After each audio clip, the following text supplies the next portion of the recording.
Do you ever feel like manifestation is just another thing on your to-do list that you don't have time for? Like your spiritual practice is something that you have to do? Honestly, you're not alone because I felt that way too. Something that's really changed my relationship with manifestation is blending it into my lifestyle so that no matter what I'm doing, I'm also manifesting. I call this manifestation as a lifestyle, and it's single handedly made the entire manifestation journey more enjoyable for me. And I've seen my desires show up with a lot more ease. Manifesting as a lifestyle has made manifestation go from feeling like a task to something I just naturally do because it's who I am. If you'd like to learn more about this, I've created a step by step guide for you. I'll link it in my show notes so you can check it out. Hi, everyone, and welcome back to another episode of the Affirmation Addict podcast. Today, in honor of it officially being spring, I wanted to give you some spiritual spring cleaning tips.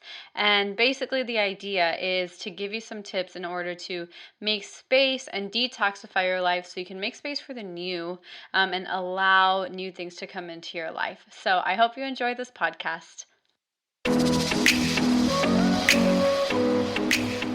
Hi everyone, my name is Pyle Agarwal and I want to welcome you to the Affirmation Addict podcast. Affirmations have changed my life and now it is my mission to help you use them to change yours by using affirmations every day to manifest things your way. My goal is to make affirmations attainable and accessible to every single person, including you, because you have the ability to take control and create your reality. So come with me on my journey and let's see what we can manifest together. All right, happy spring, my loves. And before I get started with the spiritual spring cleaning tips, I actually wanted to shout out some of my reviewers. And so, for those of you who don't know, on the iTunes podcast app, you can actually leave reviews. And so, if you've never done that before and you like this podcast, or it has helped you, or added value, or just opened your eyes in any way, it would mean the absolute world to me if you could write a review. And I really wanted to shout out Kels1028, and she left a review saying that I started following Pyle on Instagram and I quickly realized I needed to pay attention to and put into practice her affirmations and daily practices. Her podcast is amazing and makes my morning commute so enjoyable and helps me start the day with a positive mindset. If you're at all interested in transforming your life through affirmations, give this a listen. So thank you, Kels1028. And if you are listening to this, send me a DM or email me, and I would love to send you something in the mail as just a little thank you. Because these reviews seriously help me spread the word so we can spread the power of affirmations to more and more people. So if you do enjoy listening or if any of the episodes are ever helpful for you, please leave some feedback. That way we can get this message out to more and more people. So just thank you again for all the support you guys give me, whether it's through DMs or through the podcast app or comments, whatever it is all is so encouraging and so helpful. So just thank you from the bottom of my heart. And now into the episode. The reason I was inspired to make a spiritual spring cleaning episode is because I think we spend so much time realizing spring cleaning is here, but we always forget to do it. So I kind of created a more spiritually oriented list that you can implement, some of them starting today, in order to help you make space for the new. And this relates to manifestation and affirmations and law of attraction because when you are trying to manifest something, sometimes we have to let go of some of the old stuff. Because when we hold on so tight to the old things in our life, we don't really have room for anything else. And so this spring cleaning is actually an effort to help you make space for welcoming new things into your life. And sometimes it feels really weird or really difficult to cut out some of the things we're so used to. And so I think it'll be really helpful if you try implementing some of these tips. And I have 5 of them, and I'll dive deep into them and give you kind of explanations or tips and tricks on how to really get the most out of these. So the first tip is to clean out your physical environment. And this is probably the most obvious, the one that we're all most familiar with. And it's so powerful because your physical environment is really, really telling about who you are, and it just impacts your day to day because your brain is always absorbing bits of information. So just your physical environment, whether it is your desk or your room or wherever you spend a lot of your time, your brain is absorbing the energies and the information that is in that stuff. And so, for example, if your room or your desk is really cluttered, or you have a lot of old paperwork that you hate looking at, maybe figure out a way to declutter that or organize that in a way that is pleasing to you rather than makes you feel super stuffy. Because the more you declutter and make your physical environment more pleasing to you, the more your brain will actually be at peace, just in general. So, physical environment is so important. And maybe that means that you get some crystals if you like crystals, or maybe get a diffuser, or have a plant. Plants are always good oxygen. Or shift around your room, even if you don't want to buy new stuff. Change is really nice for the mind and the body. And so what I like to do is every kind of few months I like to shift things around, because I don't like buying new stuff unless I need it. I feel like it just promotes clutter. So what I do is I just rearrange things. I take one crystal and I move it to the other side of the house, or I move my desk and face it the other way, or face it towards the window, just to kind of create spontaneity and some play in my life. And so first step is to declutter and kind of cleanse your physical environment, because we forget that our brain notices every single thing that's around us. So if there's like that stack of papers that just makes you want to vomit whenever you look at it, or really messy cords in your area, clean that stuff up. It is really, really important to clean up the clutter. And that goes for your closet. Feel free to clean out your closet. I did that and it was so nice because it felt like there was an entire weight lifted off my shoulder. Clean the garage, clean that junk drawer that has everything in it. Just do it all or just do one of them. But it's really, really powerful. And we take for granted how important cleaning up and decluttering our physical environment is. And if you think about it, think of it like a closet. Say you want to buy new clothes, but your closet is completely full. You have to take out some of those old clothes to make room for the new clothes. And that's the same with your physical environment. If you want new physical things, or if you want changes to happen, you have to take out some of that old stuff to make space for the new. And this is going to be kind of a recurring theme throughout all 5 of these tips. And so moving on to number 2, I kind of grouped this one into, I called it the digital environment. So physical stuff, we know we have so much physical stuff, but you also have a lot of digital things, like whether it is you have a lot of digital files on your computer, or digital photos, or emails. Like for me, my biggest pet peeve is having that stuff really crowded.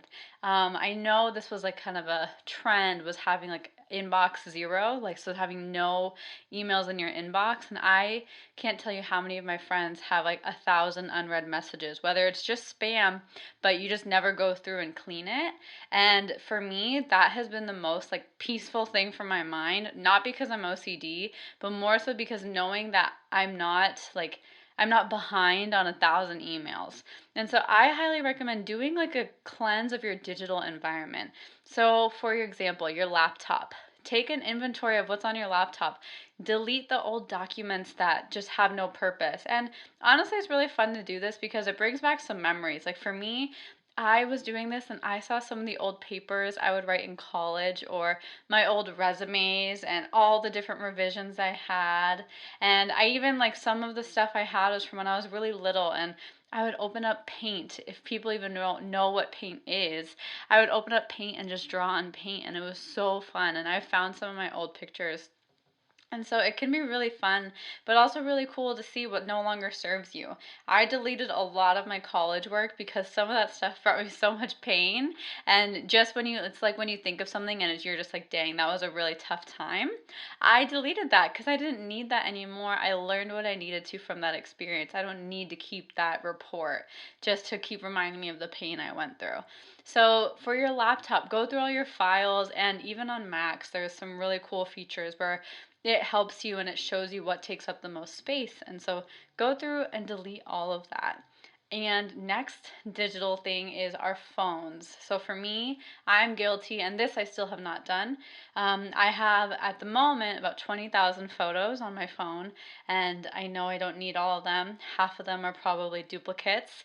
So take a day and go through and delete all that. Maybe there's an app for it. If you know of any quicker solutions to detox, to clean out your photos on your phone, please let me know. I would absolutely love to know that because that's the one thing I have not done, just because of the amount of scrolling and everything involved. So, to clean out your phone, one thing I do is I don't keep any old messages on my phone. And I know, actually, thinking of my friends, a lot of them, they keep messages from guys that they're talking to, or people, or just like screenshots of messages. Because I remember in college, that was a huge thing. Like, people would send screenshots of those messages to keep as proof to show like how that person screwed up or where that person was messed up. But delete those. Like, it was in the past. Like, there's no need to hold on to those grudges. And if it's not serving you well, don't keep it. If it's a screenshot of a text that made you so happy, please keep that. But most of the ones that I remember kind of dealing with in college were screenshots of arguments or of people being bratty or of people being petty. And that's not a positive thing. That does not serve you. That just irritates us more. So if you have those types of messages on your phone, delete those. Another thing I do is I have an automatic setting where after 30 days, it just deletes those messages from my phone. One, it takes up a lot of space, and two, it really teaches how to let go and not kind of live in messages and what happened in the past. It really has taught me a really good way of letting go. That was very hard for me to do, I will admit, but now like it is so relieving because I feel like I don't have an attachment to my phone even. And I was very attached to my phone, especially when me and Tom were long distance. So if that sounds like you, that's a really good tip and a really kind of freeing practice. We forget how attached we are to things that we can't even touch. So highly, highly recommend that.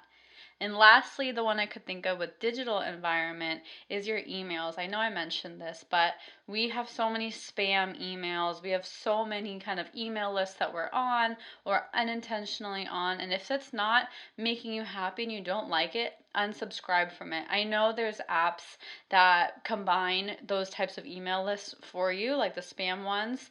You can download one of those, but what I did is I individually went through and unsubscribed. It took probably like an hour maximum because it's probably the same 15 or 20 companies, like your cell phone bill, all those types of random bills. But make it a habit. Unsubscribe. And after you unsubscribe, just make that a habit that every time you get an email you don't want, you just unsubscribe right away. It's a really kind of preventative maintenance tip that really helps you feel like you've got your shit together. Excuse me, I normally don't cuss, but it just felt really appropriate. Um, but yeah, so that is number two, is cleaning your digital environment. Now, the next one is people. And so we are so influenced and impacted by the people we surround ourselves by, physically, mentally, and digitally. So, those are three areas. Think about people who you surround yourself daily, and if it's work or coworkers and they serve you well and they make you happy, that's amazing. Appreciate them, show them gratitude. But there's always some people in our life that don't always bring out the best in us, and I'm not saying just avoid them because sometimes that's not possible. But what you can do is figure out a way that you can reframe their experience in your story and send them love and kind of fix that relationship so they don't irritate you every time you see them. Another thing is toxic friendships. I am very guilty of holding on to toxic friendships that don't serve me, and it's really, really time to let go because we hold so much importance of, oh, lifelong friends, this and that. But honestly, lifelong friends are amazing, and some of my best friends are my childhood friends. But sometimes you meet people that you just click with in the future, and that's okay. Like, you don't have to always have lifelong friends and keep them because they've been with you, because people change too. And if you guys aren't serving each other or you just see things really differently and it causes more stress than happiness, then it might be time to let go of that and make some space for new friends that support who you really are at this point in time. And maybe they'll come back around again later. That doesn't mean they're out of your life forever. It's just getting rid of the need to keep people in your life just because they've been there for a long time. And lastly, and I think most importantly, social media. I looped this into the people one because we are following people on social media, and be really cognizant of who you're following. So I have two accounts. I have a personal account that I've had since I was in high school or something, but I actually never go on it anymore because I follow people I went to school with. I follow my old coworkers. And I probably went on that last week just to look at it, and it literally made me feel so irritable. It made me feel so nasty inside just seeing those people and just thinking thoughts that I feel like I used to think, and it just did not serve me well. And I was like, this is why I didn't get on social media that much before. Now, on my Affirmation Addict account, I only follow people who really inspire me. And so when I look at my feed, I'm inspired, but it's more so about, for me, connecting to you guys. And you guys all inspire me. So just be really cognizant of who you're following on social media.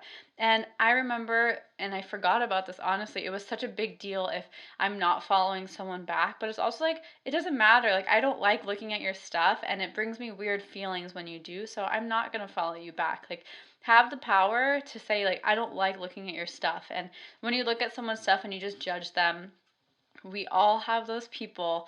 I remember I would go specifically to people's profiles, and I would literally just go to like judge them and observe them, not because I cared about what they were doing, not because I liked them, just because I wanted to judge them. And I don't know why. I need to reflect on that more, but I did that a lot, and I noticed myself doing that when I got on my personal profile. And so I did a thing where I was like, I'm only going to go on my personal profile if I get a message on it, and that's it.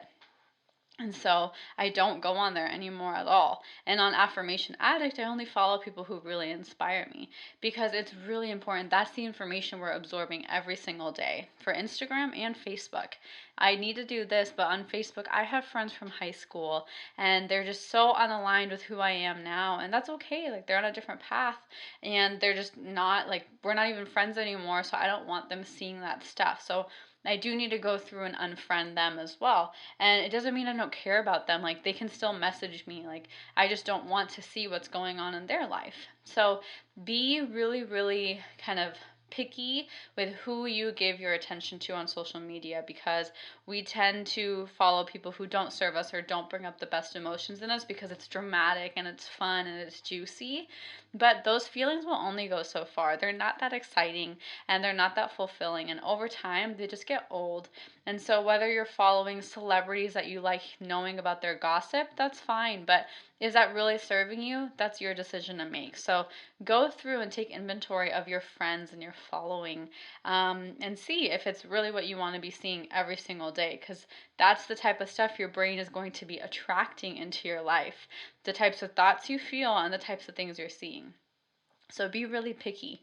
It's okay to be powerful and picky with your following and with your friending. And now, moving on to number 4. So, we talked a lot about the physical environment, the digital environment, and now the people in your physical environment.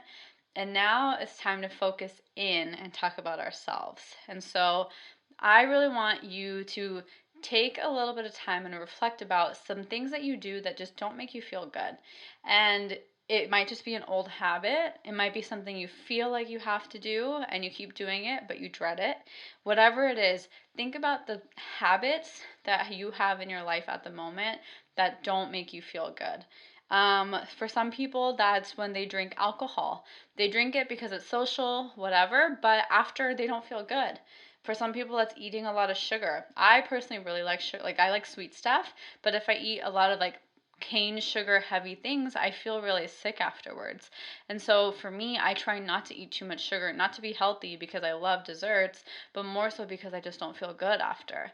And so think about some of the habits. I know both of those were diet related, but whatever it is that makes you feel guilty and you don't like it. Maybe it's the habit of looking in the mirror and self sabotaging yourself, like, and saying, oh, I need to fix this about myself. I need to fix that about myself.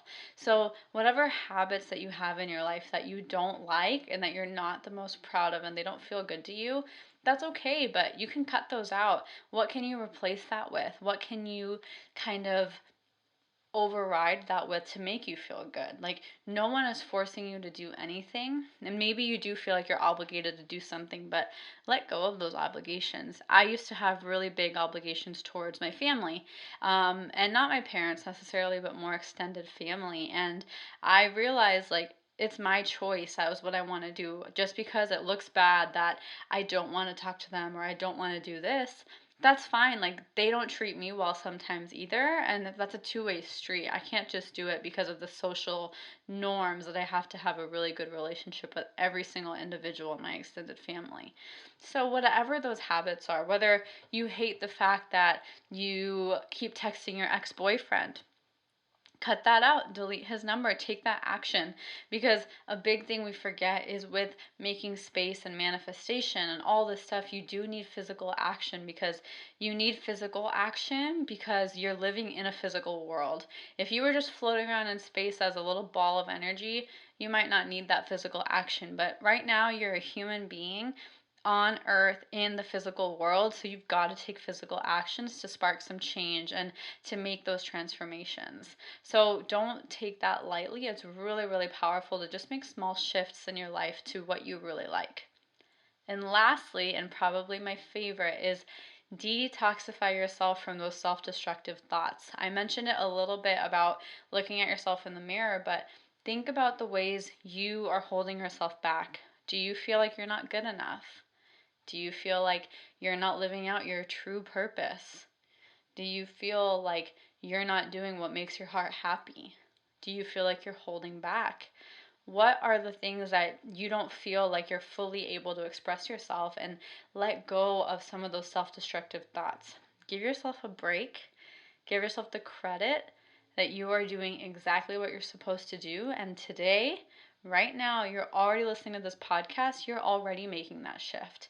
You're already ready to make space for the new things, for those new loving thoughts for yourself, for those new proud thoughts for yourself. Like, when was the last time you felt proud of everything you've accomplished? When was the last time you were actually happy and felt light? So start taking inventory of the thoughts that don't serve you and just put them away. And I have some affirmations that I will give, of course, that you can practice to kind of seal the deal and kind of cleanse out all that negativity, because I want you to move forward. Spring is such a beautiful time. It's a time for blossoming, and it's when flowers come, which are my favorite. So spring is such a fun time to really open yourself to those new opportunities, because it's a really, really flourishing time. Like, this is your time to get out of that shell, get out of that like area you were in this time around of your last year, and get even bigger, even better. So some affirmations that you are more than welcome to repeat, recite, write down, whatever you need to do to help you get those into your mind and get that into your kind of true belief system, and to help you really cleanse everything that's not serving you. I'm going to give you 5 of them, and just practice them. Do what feels good to you. And here they are. So the first one is, I feel light, happy, and free. I have space for the unexpected opportunities that are coming my way. I let go of everything that's not serving me. I welcome miracles and greatness. And I am exactly where I'm supposed to be. So play around with those 5 affirmations and maybe embody them for a few days and see how that feels for you, because this is your time to cleanse everything that's not serving you so you can make space for the new. And even if you implement just one of these, I know I gave you a lot of different tips, because some people have done some of these, some people have done none of these. So I wanted you to have a bunch of different ways to implement, and depending on what your lifestyle is like, so it can fit to everybody's needs. Start with those and practice these affirmations so you can really kind of seal the deal and really let your mind know that you're serious. You're not playing games. Like, you are ready to make space for the new. You are ready to be living on purpose and living intentionally.